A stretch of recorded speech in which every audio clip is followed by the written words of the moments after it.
My name is Talia T. Fulton, 32 years old. My boyfriend mocked me in front of his friends and said, "What do you think, that I'd ever introduce you to my parents?" I smiled in front of them and replied, "You won't need to." Then I got up, paid my bill, and walked out. That evening his friend called me, and the secret he revealed made my blood run cold. I had been with Nathan for 3 years, and until that Tuesday night, I thought we were solid.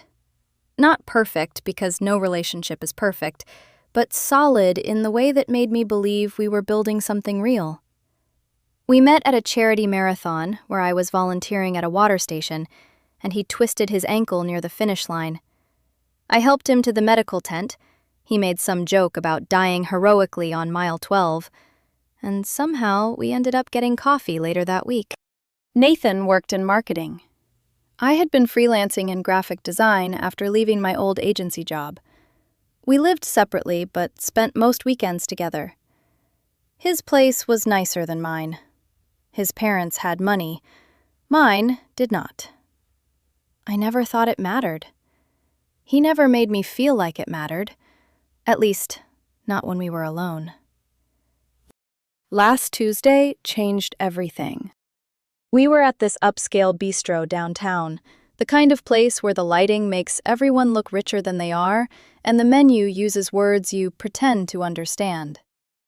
Nathan had invited me to meet some of his college friends, 3 men I had heard about but never met. Lucas, Martin, and Chase.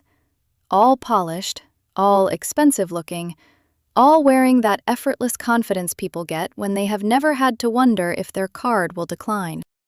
I showed up in black jeans and a cream blouse, which I thought was fine for a casual dinner. Apparently, I had misread the room before I even sat down. The conversation started normally enough. They talked about work, a Napa trip, some wedding one of them was planning. I mostly listened, added comments when it felt natural, and tried not to notice how Nathan kept laughing a little too loudly, like he was performing a version of himself I did not know.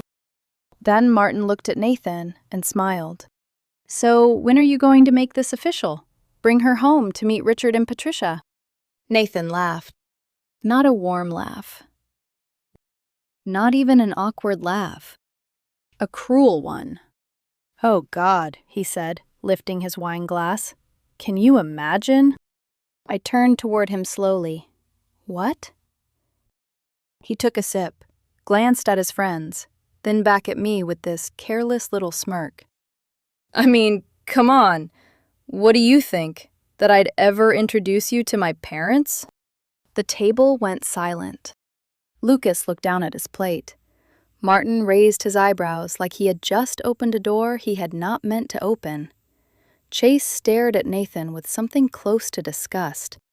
I felt heat crawl up my neck, but my face stayed still. "That's interesting."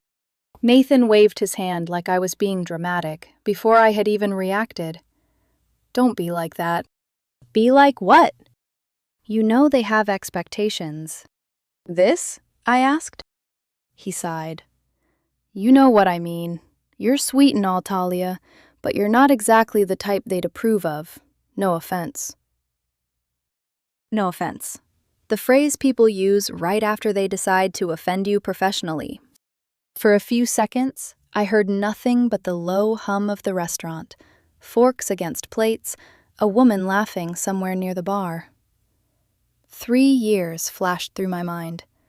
His toothbrush in my bathroom, his hand on my back at grocery stores, the birthday card where he wrote that I made his life feel softer. All of it suddenly looked like evidence in a case I had not known I was building. I set my napkin on the table, pulled out my wallet, and left enough cash to cover my meal and tip. Then I looked at Nathan, then at his friends. "You won't need to," I said quietly. Nathan's confidence flickered. "What's that supposed to mean?" "Exactly what it sounds like." I walked out. I did not look back. I did not answer when he texted 10 minutes later asking if I was serious. I blocked his number when he called. That evening, around 9, I got a call from a number I did not recognize. I almost ignored it, but something in me, some sharp instinct, made me answer. Hello? Talia? The voice was shaky, male. God, I can't believe I'm doing this. This is Chase, from dinner. My stomach tightened. Okay. Look, I know this is weird, but I need to tell you something. After you left, we tore into Nathan for what he said. It was cruel, even for him. But then Lucas got drunk and started laughing about something, and Martin tried to shut him up, but it came out anyway. What came out? Chase took a long breath. Nathan is engaged. The world seemed to tilt under me. What? He's been engaged for 6 months to a woman named Vanessa. She's a lawyer, works at his dad's firm. Their families have known each other forever. The wedding is in 3 months. I sat down slowly on my couch, suddenly dizzy. That's not possible. I saw the ring, Chase said. He keeps it hidden when he's with you. Vanessa wears hers everywhere. He showed us photos from their engagement party last month. I thought you knew. I thought you were just, I don't know, something casual. But when I saw your face tonight, I realized you had no idea. My hand went cold around the phone. Why are you telling me this? Because what he's doing is sick. He's using you as some kind of rebellion before he settles down with Vanessa. Lucas thinks it's hilarious. Martin thinks it's practical. I think it's disgusting. You seem like a decent person.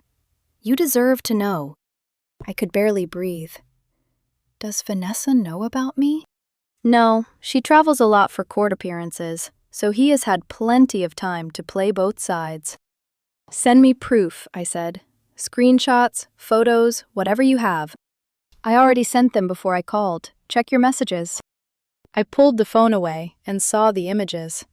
Nathan standing beside a tall, dark-haired woman with a diamond ring on her hand. Nathan kissing her at a charity gala. A screenshot of a wedding website with their names and the date. June 14th. I stared at it until my vision blurred. Chase's voice softened. I'm sorry. For what? For not saying something sooner. The call ended, and I sat alone in my apartment, looking at 3 years of my life rearranging itself into a lie. For 2 days, I became someone I barely recognized. I did not cry at first. That surprised me. I thought betrayal would feel like collapsing, like sobbing on the bathroom floor, like something dramatic and cinematic. Instead, it felt cold, precise, like my heart had gone quiet so my brain could work. I opened every photo Chase had sent. I zoomed in on dates, names, backgrounds, captions. Then I started digging. Vanessa's profile was private, but Nathan's was not careful enough. His Instagram had old photos with her from charity events, law firm dinners, holiday parties, and weekend trips. Nothing too romantic at first glance, unless you knew where to look. His hand at the small of her back, her ring catching light in one blurry group shot. Comments from relatives calling them the perfect couple. Some of the posts went back 2 years. My entire relationship with Nathan had overlapped with Vanessa. I felt sick, angry, stupid, then angry again because I was not stupid. He had been careful. He knew when to disappear. He knew which weekends to blame on work, which calls to ignore, which stories to tell. I had trusted him, because loving someone makes you generous with explanations. By Thursday afternoon, I created a burner email account. I found Vanessa's work email through the law firm website and wrote the hardest message I had ever written. Subject: About your fiancé. I kept it simple. My name is Talia. I have been in a relationship with Nathan for 3 years. I did not know about you until this week. I am sorry you are finding out this way, but you deserve the truth." Then I attached everything.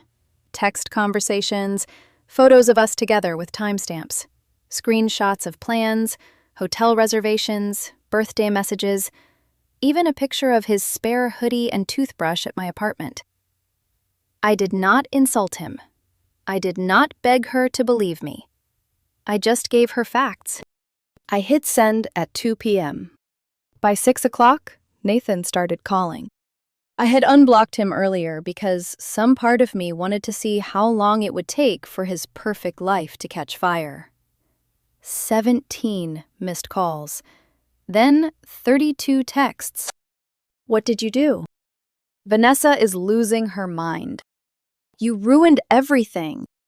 "Please call me. I can explain." "My parents are freaking out."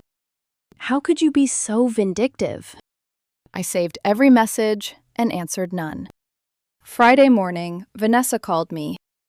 Her voice was calm, but there was a tremor underneath it. "I need to meet you." "Why?" "Because Nathan is telling everyone you are a stalker. He says you edited the photos and made up the relationship because you became obsessed with him." I almost laughed, but nothing about it was funny. We met at a coffee shop near her office. Vanessa arrived in a gray suit, hair pulled back, face pale from not sleeping. She looked nothing like a villain. That was the first thing that hit me. For 2 days, part of me had been terrified she would hate me. Instead, she looked like another woman standing in the wreckage Nathan had built. I brought my laptop and showed her everything. She went through it carefully. The texts, the photos, the dates. She did not interrupt. She did not cry. But by the time she reached the birthday video Nathan had sent me last year, her hand was shaking. 3 years, she said. Yes. We got engaged 6 months ago. I know. I was going to marry him in 3 months. I'm sorry. She closed the laptop slowly. Do not apologize. You saved me. We sat there in silence for a while. 2 women who had been placed on opposite sides of a lie by a man who thought neither of us would compare notes. Then she told me Nathan's family was already threatening legal action, defamation, harassment, whatever sounded intimidating enough. Vanessa said she had warned them that if they came after me, she would make the entire timeline public. My father works with his father, she said. This is going to get ugly. It already is. She gave a tired smile. True. The fallout spread fast. Chase backed me up when people asked. Lucas and Martin tried to spin it like I was unstable and Vanessa was overreacting. But too many people had seen proof. Within a week, Nathan's social circle knew enough to stop defending him out loud. Nathan tried reaching me once through a mutual friend named Greg. He says he's sorry, Greg said. He says his family pressured him into the engagement. If he wanted out, I replied, he would not have picked flowers. Greg went quiet. Do not call me about him again. 2 months later, I heard Nathan had moved to Chicago to work for his aunt's real estate company after the embarrassment became too much. Vanessa left his father's firm and started somewhere better. She texted me once. New job, cleaner air. Hope you are healing. I replied, same here. And I meant it. I started therapy, not because Nathan broke me, but because I wanted to understand how I had missed so much.